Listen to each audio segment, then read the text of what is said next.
Sterile millionaire weeps over childlessness until he sees a mother with triplet babies begging for food, and a miracle happens before anything else. If this video finds you well, wherever you are, let me know how it made you feel at the end turn. The marble floors of Blackwood Enterprises gleamed under the afternoon sun streaming through floor-to-ceiling windows. Nathaniel Blackwood's Italian leather shoes echoed through the corridors of his financial empire, each step a reminder of the success that had consumed 38 years of his life. His corner office overlooked Manhattan's bustling streets, walls adorned with awards and photographs of handshakes with powerful men. Yet today, none of it mattered. The medical report lay open on his mahogany desk, its clinical words burning into his memory. Permanent infertility due to complications from vehicular trauma. 5 years. 5 years since that rainy night when a drunk driver had changed everything. The physical injuries had healed, but the invisible wounds ran deeper than any surgeon could reach. Nathaniel loosened his silk tie and walked to the window. 52 floors below, Central Park sprawled like a green oasis. Children played on the playground, their distant laughter carried by the wind. A father pushed his daughter on a swing while a mother chased twin boys across the grass. "Mr. Blackwood?" His secretary's voice crackled through the intercom. "Your car is ready." "Cancel it," he replied, his voice hoarse. "I'll walk today." As the sun set over the city he had conquered, Nathaniel Blackwood, the man who could buy anything, stood alone with the one thing money couldn't purchase, the family he'd always dreamed of having. But sometimes, when we stop looking for what we want most, life has a way of placing it right in front of us. That evening, as Nathaniel stepped onto the sidewalk outside an exclusive restaurant, he had no idea that his entire world was about to change with 3 little words. "Please, sir, help." The crisp November evening air bit at Nathaniel's face as he walked the familiar streets of Manhattan. For once, he wasn't rushing to another meeting or dinner appointment. Tonight he simply needed to think. The sidewalk outside Romano's, one of the city's most exclusive restaurants, buzzed with well-dressed patrons waiting for their tables. Nathaniel barely noticed them until a soft, desperate voice cut through. The urban noise. "Please, sir, help." He turned toward the sound and froze. Huddled against the restaurant's brick wall sat a young woman so thin her coat hung like a tent around her frame. Dark circles shadowed her eyes and her blonde hair was pulled back in a messy ponytail. But it wasn't her appearance that stopped Nathaniel cold. It was the 3 identical little boys pressed against her side. The triplets couldn't have been older than 5, their small faces gaunt with hunger. One rubbed his eyes with tiny fists, while another clutched a tattered stuffed dinosaur. The third, the smallest, looked up at Nathaniel with startling blue eyes that seemed far too wise for his age. "Mama, I'm hungry," the boy with the dinosaur whispered. The woman's cheeks flushed red. "I know, Ethan. Soon, baby." Something twisted in Nathaniel's chest. He'd walked past countless homeless people in his life, always too busy, always assuming someone else would help. But these children, their innocent faces reminded him of something he couldn't quite place. "When did you last eat?" he found himself asking. The woman looked up, startled. Fear flickered across her features. "We're fine, thank you." "No, you're not." Nathaniel knelt down, making himself less intimidating. "I'm Nathaniel. What are your names?" "I'm Oliver," said the boy with bright eyes. "That's Ethan and Charlie. And you?" Nathaniel looked at their mother. She hesitated. "Caroline. Caroline Foster." The name stirred something in his memory, but he pushed it aside. "There's a place nearby that serves the best mac and cheese in the city. What do you say we get these boys fed?" Caroline's eyes filled with tears. Pride warred with desperation on her face as her sons looked up at her with hope. "Mama, please," Charlie whispered. That single word shattered her resolve. "Okay," she breathed. "Just this once." Nathaniel's penthouse apartment had never felt more alive. The triplets sat around his dining table, their eyes wide with wonder at the feast Margaret, his longtime housekeeper, had quickly prepared. Plates of mac and cheese, grilled chicken, and fresh fruit disappeared faster than he'd ever seen food vanish. Slow down, boys, Caroline whispered, embarrassed by their urgency. But Nathaniel watched, mesmerized. There was something hauntingly familiar about the way Oliver tilted his head when thinking, identical to a habit Nathaniel had noticed in himself during board meetings. Ethan's laugh, a bright, infectious sound, stirred memories he couldn't quite grasp. And Charlie, the quietest of the three, had the same thoughtful way of observing everything before speaking. "How old are you boys?" Nathaniel asked gently. "5, they answered in unison, then giggled at their synchronized response. "Almost 6, Oliver added proudly. "Our birthday's next month, right before Christmas." Nathaniel's chest tightened.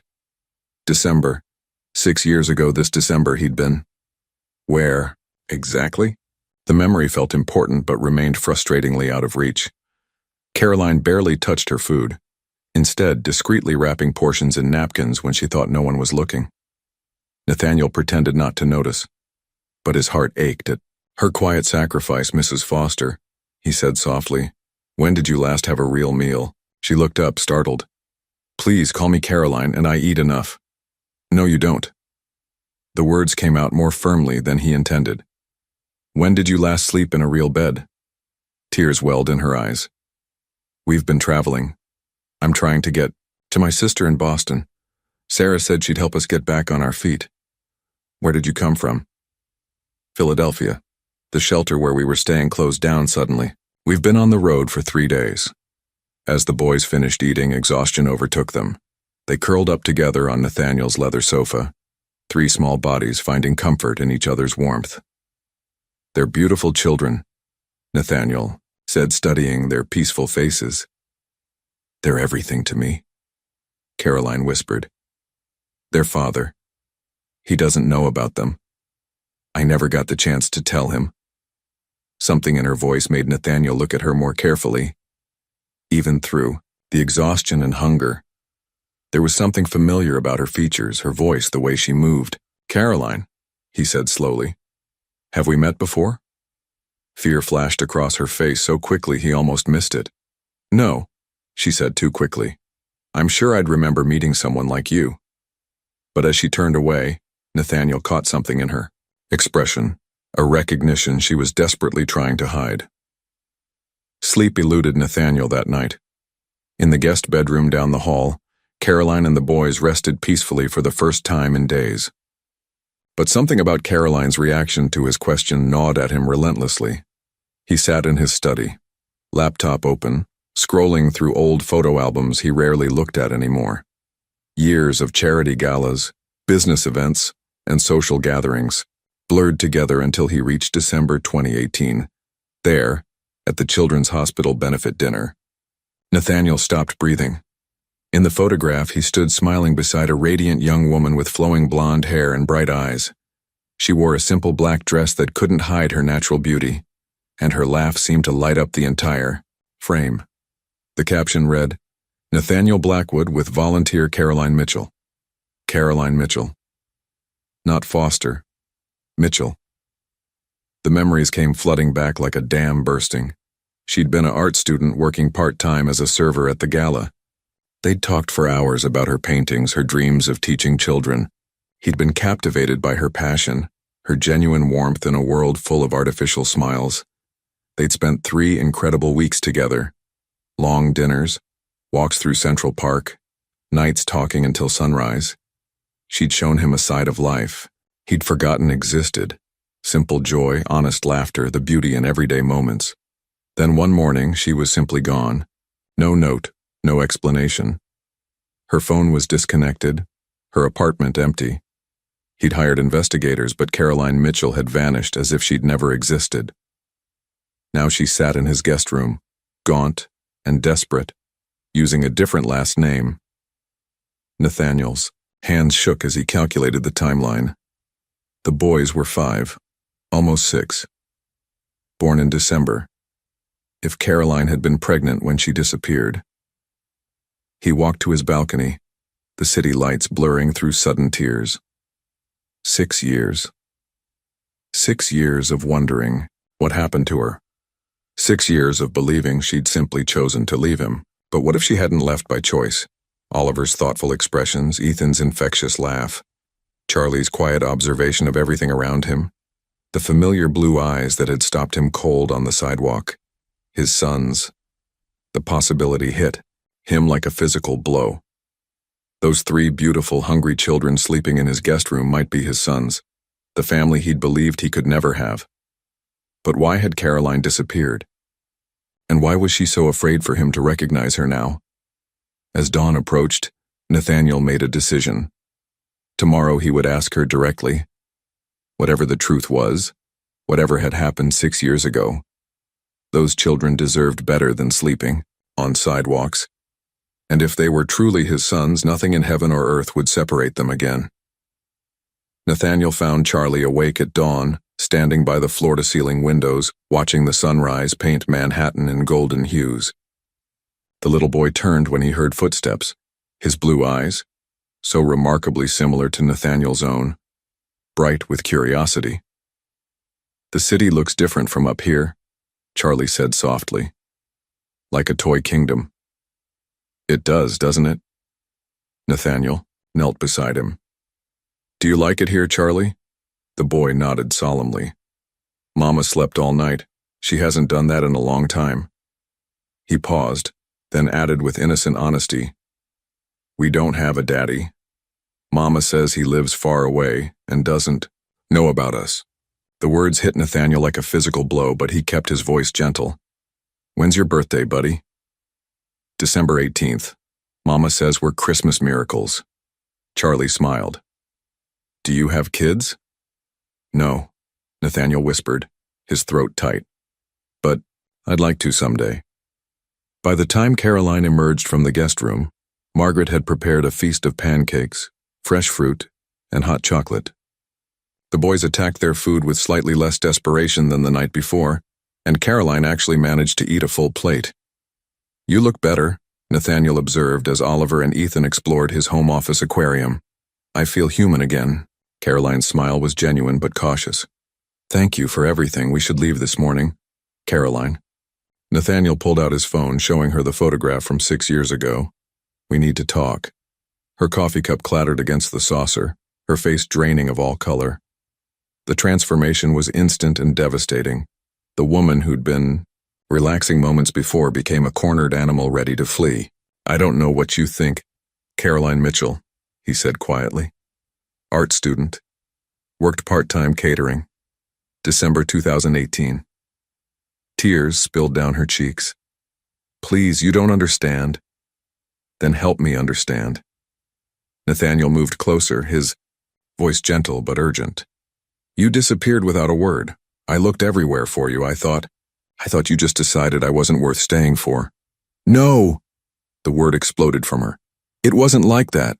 I wanted to stay. I wanted—" She glanced toward the boys, lowering her voice. "Your mother found me." "My mother? Eleanor Blackwood. She came to my apartment with lawyers and threats.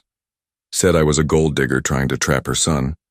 She offered me money to disappear and promised to destroy my life if I ever tried to contact you again." Nathaniel's blood turned to ice. "What else?" "I left that night. I was terrified. Then 3 weeks later I discovered I was pregnant." Caroline's voice broke. "I wanted to call you, but I was so scared of what she might do. To me, to them." The pieces fell into place with devastating clarity. His mother's disapproval of anyone she deemed beneath the Blackwood name, her manipulative control over every aspect of his life. "Those boys," Nathaniel whispered, "they're mine." Caroline nodded, tears flowing freely. "I'm sorry. I'm so sorry. You missed their whole lives. But I was protecting them, protecting you from her." For 6 years his own mother had stolen his children from him, and now finally his family was home. The Westchester Country Club's dining room buzzed with the refined chatter of Manhattan's elite. Eleanor Blackwood sat at her usual corner table, cutting her salmon with surgical precision. At 72, she remained formidable. Silver hair perfectly coiffed, designer suit impeccable, cold blue eyes that had intimidated business rivals. For decades. She looked up to find her son approaching, his face a mask of controlled fury she'd never seen before. "Nathaniel, darling, you look terrible. Are you ill?" She gestured to the empty chair across from her. "6 years, mother." He remained standing, his voice low but carrying an edge that made nearby diners glance over. "For 6 years, you let me believe I'd never have a family." Eleanor's fork paused midway to her mouth. "I have no idea what you're talking about." Caroline Mitchell. Ring any bells? The color drained from Eleanor's face, but her composure never wavered. "Ah, the little gold digger finally surfaced, did she? She had my children, mother. 3 sons. Your grandsons." Each word dropped like a stone. "They've been homeless, hungry, living in shelters while you played God with my life." Eleanor set down her fork carefully. "Children?" For the first time, genuine surprise flickered across her features. She never mentioned children. "Because you terrified her into silence."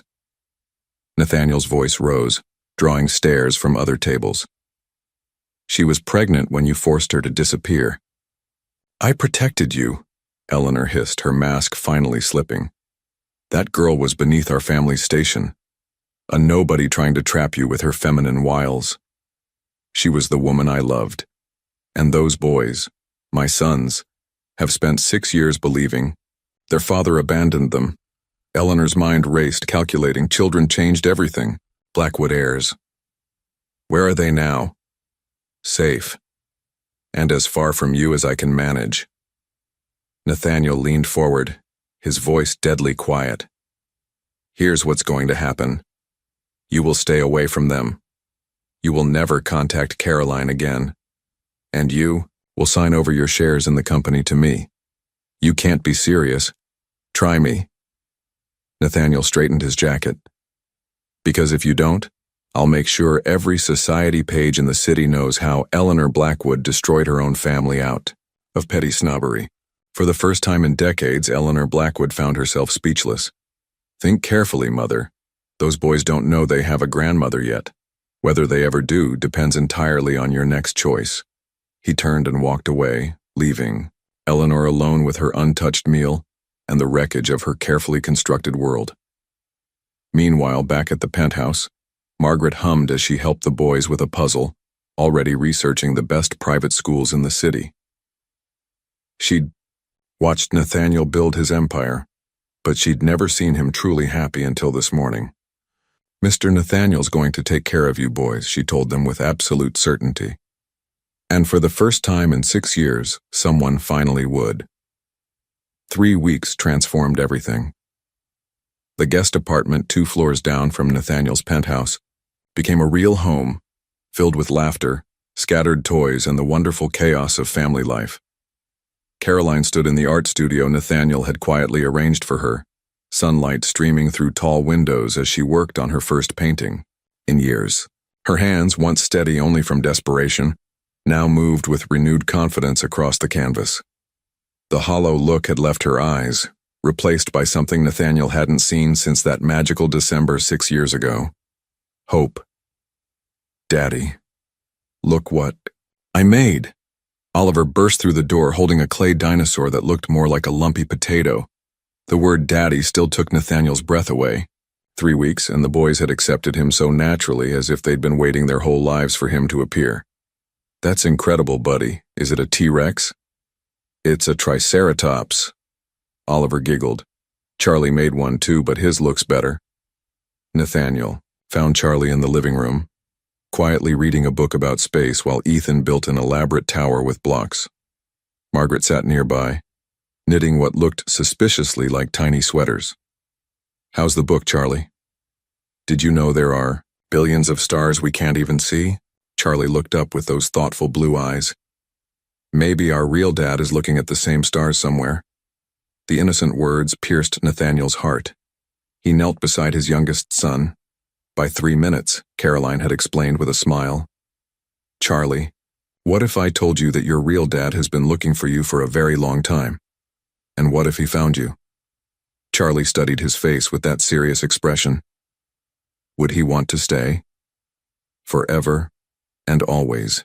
That evening, as Caroline tucked the boys into their beds in the guest apartment, Nathaniel watched from the doorway.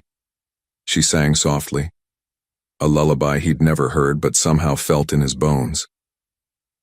"They love you," she said as they walked to the living room. "I love them too, more than I thought possible." He paused, choosing his words carefully. "Caroline, I want to make this official. DNA tests, legal documentation. I want to adopt them properly."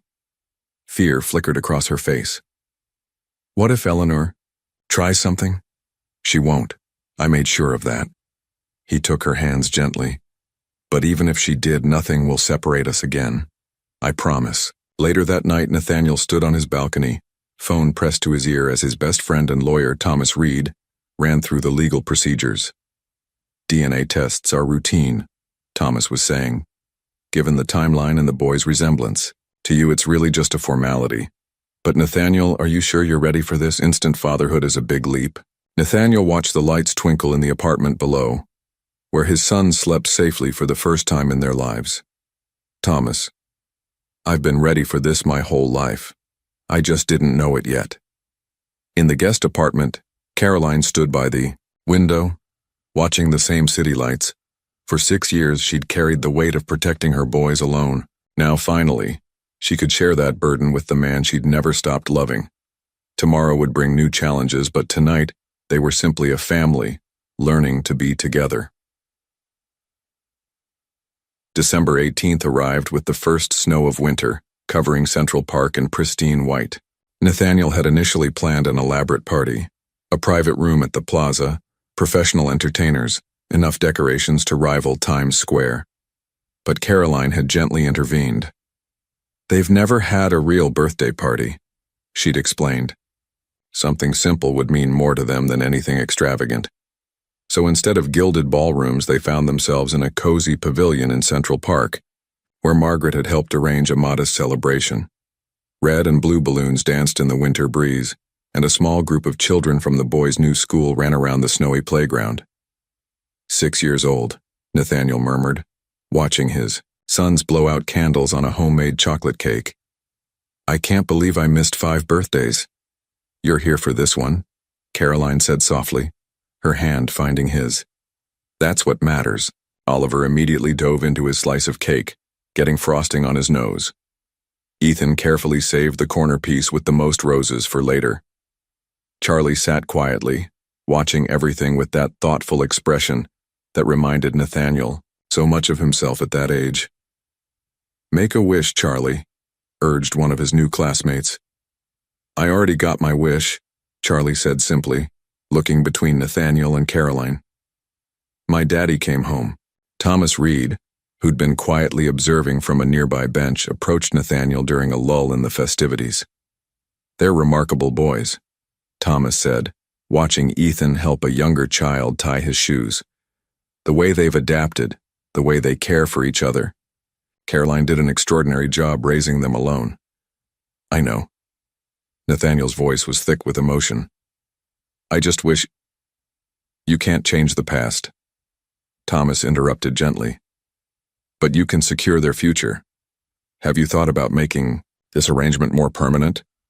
"What do you mean?" "DNA tests will confirm what we all already know, but beyond legal paternity. Have you considered what happens if something occurs to you? Or to Caroline? These boys need stability, legal protection." Nathaniel watched Caroline laughing as Oliver tried to build a snowman with mittens too big for his hands. She looked healthy now, radiant even, but the memory of finding her gaunt and desperate on that sidewalk still haunted him. "What are you suggesting?" "Marriage provides the strongest legal foundation for blended families. It ensures Caroline has full parental rights, and it protects the boys if anything happens to either of you." The word marriage sent an unexpected warmth through Nathaniel's chest. Not because of legal necessities, but because watching Caroline, with their sons, seeing her paint again, hearing her laugh. "Uncle Thomas brought presents," Ethan announced, tugging the lawyer toward the gift table. As the afternoon wound down and the other families headed home, Nathaniel found himself alone, With his immediate family for the first time since that night on the sidewalk, the boys played in the snow while Caroline packed leftover cake.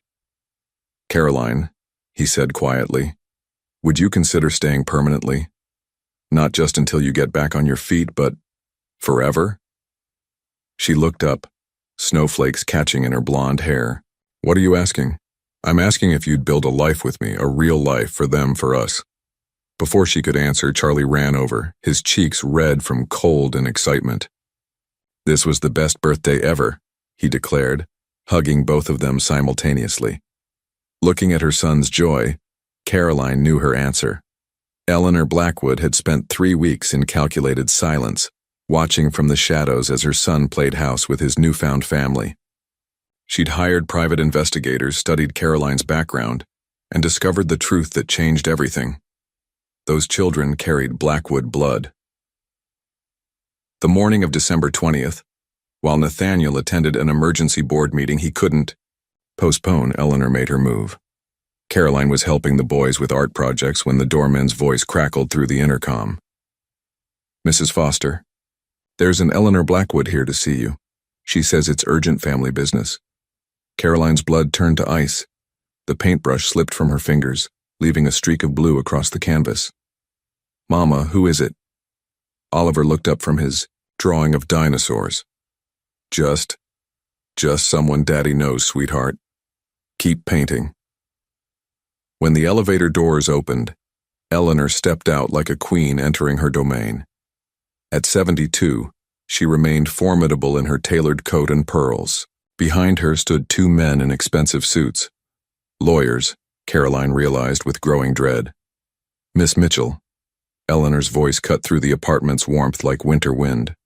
"Or should I say, Miss Foster, you seem to collect names as easily as you collect my family's sympathy. Mrs. Blackwood." Caroline positioned herself between Eleanor and the boys.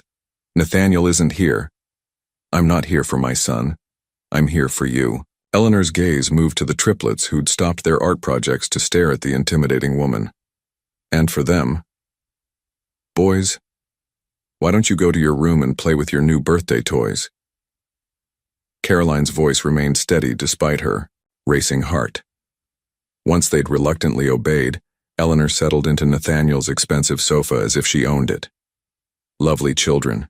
They have the Blackwood eyes, don't they? What do you want?" Eleanor opened her purse and withdrew a check, placing it carefully on the coffee table. $2 million, more than you could spend in several lifetimes. Caroline didn't even glance at the number. "I'm not for sale. Everything is for sale. My dear, the question is simply the price." Eleanor's smile was razor sharp. "Take the money, disappear again, raise my grandson somewhere far from here, and never contact Nathaniel again." "They're his sons too." "Are they?" Eleanor leaned forward. "Because according to my lawyers, you have no legal proof of paternity. You never filed for support, never established legal fatherhood. In the eyes of the law, you're simply a clever woman with a compelling story." The threat landed like a physical blow. "Nathaniel knows the truth. Nathaniel thinks he knows the truth. But what happens when I convince him you're nothing but an opportunist who saw his vulnerability and exploited it? What happens when I produce witnesses who will testify that you researched him before that convenient meeting on the sidewalk?" Caroline's hands shook. "You can't do that. I can do anything I want. I have resources you can't imagine." Eleanor stood, towering over Caroline. "But I'm offering you a choice. Take the money and give those boys a comfortable life somewhere else, or stay and watch me destroy you in court. Fight me, and you'll lose everything, including them." From the bedroom came the sound of the boys playing, their innocent laughter, a stark contrast to the venom filling the living room. "I won't let you take them from their father again." Eleanor's expression hardened. "Then you'll lose them anyway. Only this time you'll have nothing." She walked toward the elevator, her lawyers following like silent shadows. "You have 24 hours to decide. After that, my offer expires and the alternative becomes much less pleasant." Alone in the suddenly quiet apartment, Caroline sank into a chair, staring at the check on the table. Through the window, snow continued to fall, But the beautiful winter day had turned dark and threatening. When the boys emerged asking for lunch, she smiled and pretended everything was fine. But inside, the old terror was returning, the fear that Eleanor Blackwood's power was too great to fight. By evening, with one desperate phone call, Caroline had made her choice. Nathaniel's hands shook as he read Caroline's note for the 10th time. I'm sorry. Eleanor was right. I'm only bringing trouble to your life. The boys deserve better than a scandal that will follow them forever. Don't look for us. We'll be fine. Remember us with love, not anger. See. The apartment felt hollow. Without their laughter, their scattered toys, their constant beautiful noise. Margaret sat at the kitchen table, tears streaming down her weathered cheeks. She took nothing but their clothes. Margaret whispered. Left everything you bought them. Even Charlie's new telescope. How long have they been gone? I found the note when I came to make dinner, maybe 3-4 hours. Nathaniel's phone buzzed constantly. Investigators, security teams, anyone who might help track down a woman and 3 children in a city of 8 million. But Caroline had vanished as completely as she had 6 years ago. Thomas is checking bus stations, Nathaniel told Margaret, pacing the empty living room. I've got people at Grand Central, Penn Station, the airports. Mr. Nathaniel. Margaret said quietly. That poor girl was terrified when I left this morning, scared like a rabbit cornered by wolves. My mother. The words came out like a curse. She did something. I know she did. 2 days of searching yielded nothing. Caroline had simply evaporated, taking his sons with her. Nathaniel barely slept, barely ate, driving through neighborhoods where they might hide, checking every shelter and motel within a 100-mile radius. On the morning of the 3rd day, Thomas arrived with a theory. Remember what Caroline told you about her sister in Boston? Sarah something. Sarah Foster. But we don't have a last name, an address. Actually, we might. Thomas pulled out his notes. I've been thinking about what Charlie said during their birthday party. Remember? He mentioned his Aunt Sarah had a funny dog named Pickle. How does that help us?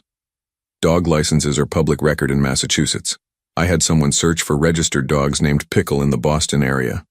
Thomas smiled grimly. 3 matches. Sarah Foster and Quincy registered a Boston Terrier named Pickle 2 years ago.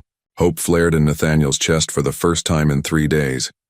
An hour later, they were driving north on I-95, Nathaniel's hands gripping the steering wheel as Thomas called ahead to local police. Sarah Foster, 47 Maple Street, Quincy, Thomas, read from his phone. Lives alone with the dog. No husband, no children listed. The house was a small, neat bungalow with a tiny front yard. Nathaniel knocked on the door, his heart hammering against his ribs. A woman in her 30s answered, thin, tired-looking, with Caroline's eyes. Miss Foster? I'm Nathaniel Blackwood. I'm looking for Caroline and 3 little boys. Fear immediately clouded her expression. I don't know any Caroline. Please. Nathaniel's voice cracked. Those boys are my sons. I just want to make sure they're safe. Sarah studied his face for a long moment, then glanced nervously down the street. They were here, she admitted quietly. But they left this morning. Caroline was terrified, talking about someone powerful who would hurt you if she stayed. Where did they go? A motel. The Blue Moon, about 10 miles south on Route 3. But mister? Sarah's voice carried desperate worry. My sister looked like she was running from the devil himself. What kind of trouble is she in? Nathaniel was already running back to the car, Thomas close behind. The kind that ends today. He called over his shoulder. 20 minutes later, they pulled into the parking lot of a rundown roadside motel.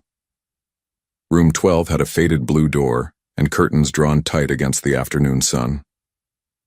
Nathaniel knocked gently. Caroline, it's me. Please open the door. Silence.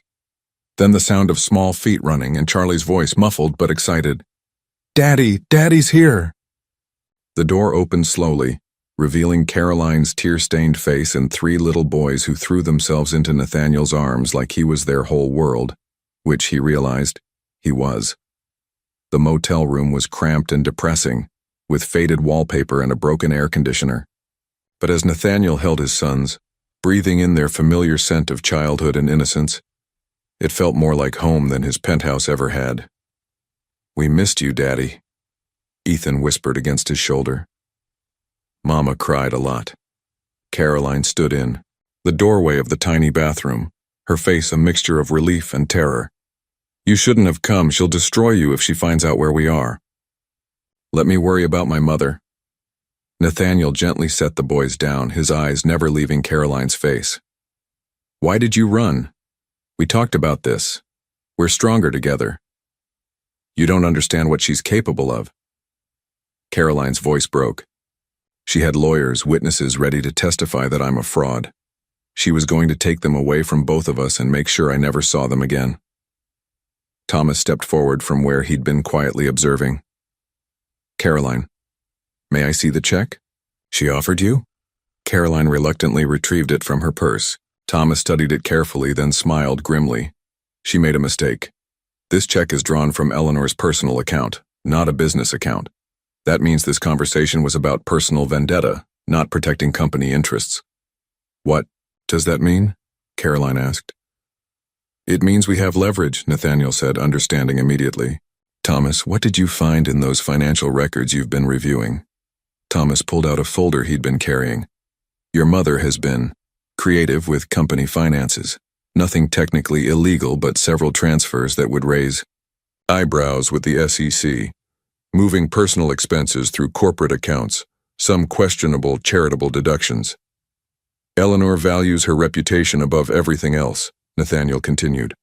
"The threat of public scrutiny would be her worst nightmare." The boys had settled on the shabby motel bed, sharing a bag of chips from the vending machine. Charlie looked up with those thoughtful eyes that reminded everyone so much of his father. "Are we going home soon?" "I don't like it here." "Yes, buddy, we're going home." Nathaniel made his decision. "Thomas, call my mother. Tell her I want to meet at her house in an hour." "Nathaniel, no." Caroline started. "Trust me." He took her hands, feeling how cold they were despite the warm room. "This ends today. I won't let her terrorize you anymore." An hour later, Nathaniel stood in his childhood home's opulent living room, facing the woman who had controlled every aspect of his life for 38 years. Eleanor sat rigidly in her antique chair, dressed as if she were holding court. "You found them quickly," she observed coolly. "I'm impressed. Did you really think you could manipulate me forever?" Nathaniel placed Thomas's folder on the coffee table between them. 15 years of questionable financial transfers. The IRS would find this fascinating reading. Eleanor's composure cracked, slightly. "You're bluffing. Try me." Nathaniel's voice carried the same steel that had built his business empire. "Here's what's going to happen. You will never contact Caroline again. You will never threaten my family. And you will sign documents transferring your company shares to me. And if I refuse, then tomorrow morning these documents go to the Wall Street Journal, the SEC, and the IRS. Your precious reputation will be destroyed, and you'll spend your remaining years fighting federal investigations." Eleanor stared at the folder as if it contained a snake. "You would destroy your own mother? You destroyed 6 years of my life and nearly destroyed the woman I love and my children. This is mercy." The silence stretched between them like a chasm. Finally, Eleanor spoke, her voice barely above a whisper. "I was protecting the family legacy. Everything I built." "You built nothing but walls," Nathaniel interrupted. "Caroline and those boys are my legacy now. They're what matters." Eleanor closed her eyes, suddenly looking every one of her 72 years. "What about the children? They're Blackwoods. They deserve to know their heritage. That's not your decision anymore. If they ever want to know their grandmother, it will be on my terms when I'm satisfied you've changed." Thomas stepped forward with legal documents already prepared. "Mrs. Blackwood, if you'll sign here." Eleanor's hand trembled as she signed away her control over the company and her son's life. When she finished, she looked up at Nathaniel with eyes that held something he'd never seen before, respect. "You've become quite formidable," she said quietly. "Perhaps I underestimated what that girl meant to you. Her name is Caroline, and yes, you did." As they prepared to leave, Eleanor spoke one last time. "Nathaniel, the boys, do they know about me? They know they have a grandmother who lives far away. Whether they ever meet her depends entirely on whether you can learn to be the woman they deserve to know." Driving back to the city, Nathaniel felt lighter than he had in years. The shadow that had loomed over his entire life was finally gone. Caroline and the boys were waiting in the motel parking lot, bags packed and ready to come home. "Is it over?" Caroline asked as he embraced her. "It's over. We're free." "Forever and always?" Charlie asked, remembering their conversation from weeks ago. "Forever and always," Nathaniel promised, and for the first time in 6 years, that promise felt unbreakable. The drive back to Manhattan felt like emerging from a long, dark tunnel into sunlight. Caroline sat in the passenger seat, her hand intertwined with Nathaniel's, while the boys chattered excitedly in the back about their adventure and how they couldn't wait to see Margaret and their toys. Was Grandma Eleanor really scary? "Oliver?" asked, his voice carrying innocent curiosity rather than fear. Caroline and Nathaniel exchanged glances. They'd agreed in the motel parking lot to tell the boys the truth, but gently. She was. Confused about what families should be like, Caroline said carefully. But Daddy helped her understand. "Will we meet her someday?" Charlie asked with that thoughtful expression. "Maybe," Nathaniel replied, "when she learns how to be a better grandma." Back at the penthouse, Margaret was waiting with fresh-baked cookies and tear-filled eyes. She enveloped each boy in fierce hugs, scolding them gently for worrying her while simultaneously thanking God they were safe. "Never again," she declared, looking directly at Caroline. "You're family now, all of you. Family doesn't run from trouble. They face it together." That evening, after the boys had fallen asleep in their own beds, Caroline and Nathaniel sat on his balcony overlooking the twinkling city lights. The same view where he'd stood alone just weeks ago, aching for the family he thought he'd never have. "I'm sorry I ran," Caroline said quietly. "I was so scared of losing them, of her taking them away from both of us, that I couldn't think clearly. You were protecting them the only way you knew how, the same way you've been protecting them for 6 years. Nathaniel turned to face her. "But Caroline, you don't have to carry that weight alone anymore." She leaned against him, finally allowing herself to truly relax for the first time since Eleanor's visit. "What happens now?" "Now we build the life we should have had 6 years ago." Nathaniel pulled out a small velvet box from his jacket pocket. "But this time, we do it right." Caroline's breath caught as he opened it, revealing a simple, elegant ring with 3 small stones, sapphires the exact color of their son's eyes. "Caroline Mitchell Foster," he said, dropping to one knee on the balcony, "will you marry me? Not because of legal protections or business arrangements, but because I love you. Because I loved you 6 years ago. I love you now, and I want to love you for the rest of our lives." Through tears of joy, Caroline whispered, "Yes, yes, forever and always." As he slipped the ring onto her finger, Oliver's sleepy voice drifted from the doorway. "Are you going to be married like in the princess movies?" "Something like that, buddy," Nathaniel laughed, scooping up his son. "Want to help me plan a wedding? Can we have cake?" Ethan appeared, followed by Charlie. "Lots of cake," Caroline promised, gathering all 3 boys into their arms. Looking out at the city that had brought them together, torn them apart, and finally reunited them, Nathaniel marveled at how complete his life had become. The man who'd thought he had everything had discovered he'd had nothing at all. But now, surrounded by the laughter of his sons and the love of the woman who'd given him the greatest gift imaginable, he truly did have everything. The family he'd dreamed of was finally, permanently, beautifully real. Spring arrived early in New York, bringing with it the sweet promise of new beginnings. The DNA results had arrived weeks ago, a formality that confirmed what everyone already knew in their hearts. The legal documents Thomas had prepared made everything official. Nathaniel Blackwood was legally and irrevocably the father of Oliver, Ethan, and Charlie Foster Blackwood. The boys had adapted to their new school with remarkable resilience. Elite Private Academy had welcomed them warmly, and their teachers marveled at their intelligence and curiosity. Oliver excelled in science, building elaborate volcano models. Ethan discovered a talent for music, his fingers dancing across piano, keys as if he'd been born to play. Charlie, true to his thoughtful nature, became the class's unofficial mediator, helping other children resolve playground disputes. "They're remarkable," Mrs. Patterson, their teacher, told Caroline during a parent conference. "You can see they've overcome challenges, but instead of breaking them, those experiences have made them extraordinarily empathetic." Caroline had bloomed as dramatically as the spring flowers in Central Park. With Nathaniel's encouragement and financial support, she'd returned to art school to complete her degree.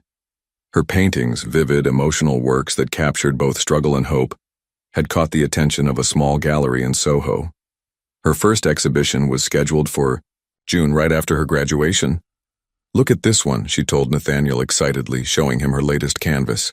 It depicted 3 small figures reaching toward light streaming through dark clouds, their faces turned upward with unmistakable hope. "I call it Finding Home." Nathaniel studied the painting, recognizing himself in the beam of light that seemed to embrace the 3 small figures. "It's perfect, just like its creator." The penthouse had grown too small for their expanding family life. Together, they'd found a beautiful brownstone in Brooklyn Heights with a garden where the boys could play, and Caroline could paint in the converted studio space. The house needed work, but that was part of its charm. They would shape it together, making it truly theirs. "I can't believe we're leaving Manhattan," Nathaniel said as he watched movers pack their belongings.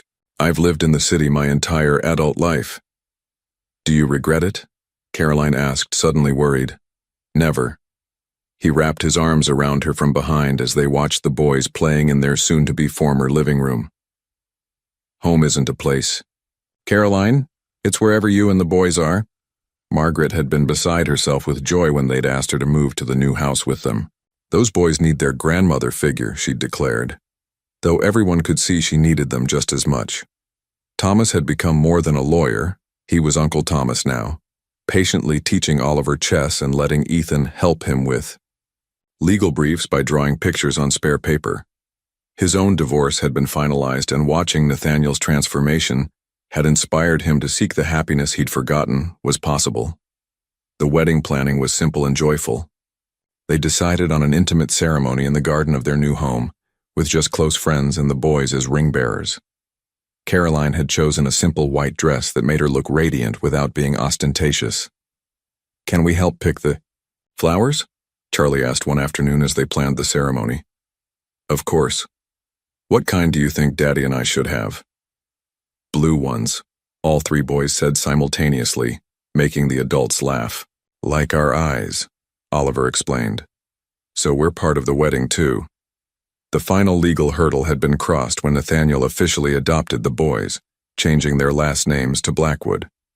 The ceremony at the courthouse was simple, but when the judge declared it final, there wasn't a dry eye in the room. "You are now, in every sense of the word, a family," the judge had said with a warm smile.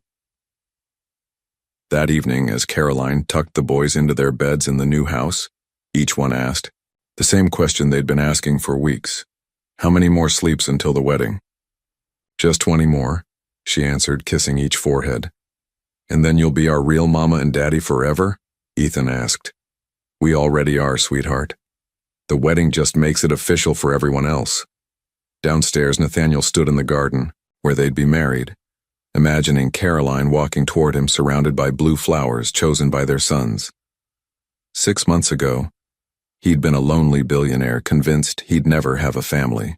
Now he was a father, a fiancé, and soon-to-be husband to the woman who'd given him everything that truly mattered.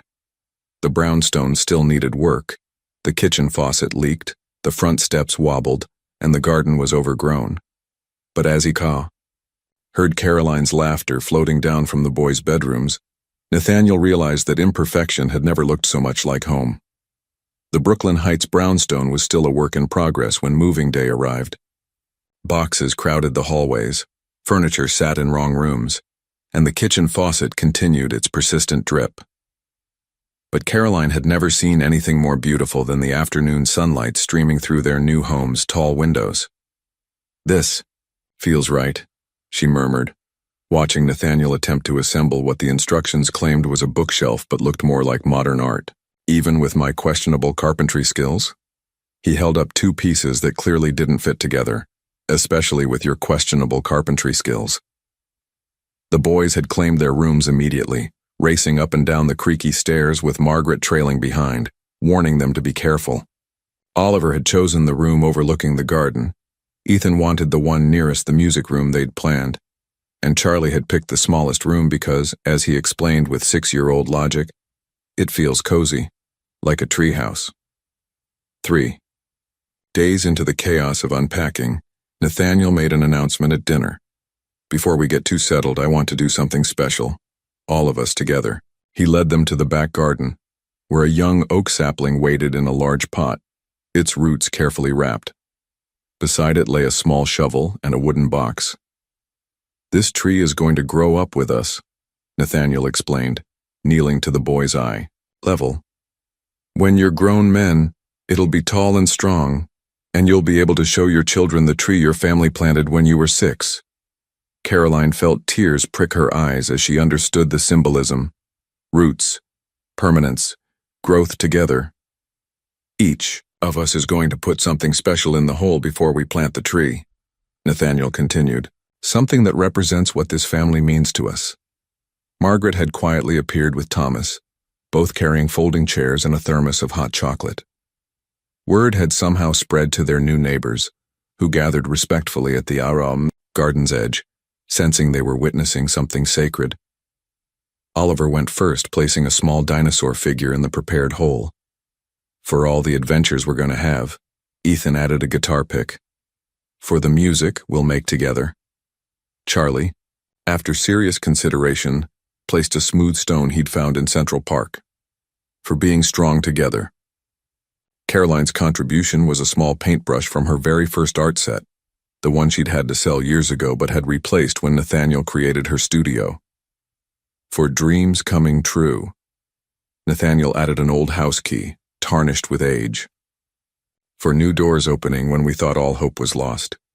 Margaret stepped forward unexpectedly, holding a small photo wrapped in plastic.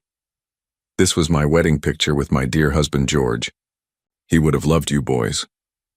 She placed it gently in the earth, for family that chooses to love each other. Thomas, clearly moved, added his business card, not from his current firm, but a weathered one from his first job as a young lawyer. "For believing in new beginnings no matter how old you are." Even Mrs. Chen from next door stepped forward, offering a small jade figurine. "For good fortune in your new home," she said in accented English.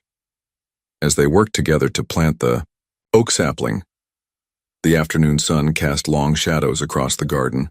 The tree looked impossibly small in its new spot, but its trunk was straight and its few leaves caught the light like emeralds. "It doesn't look like much now," Charlie observed with his typical honesty.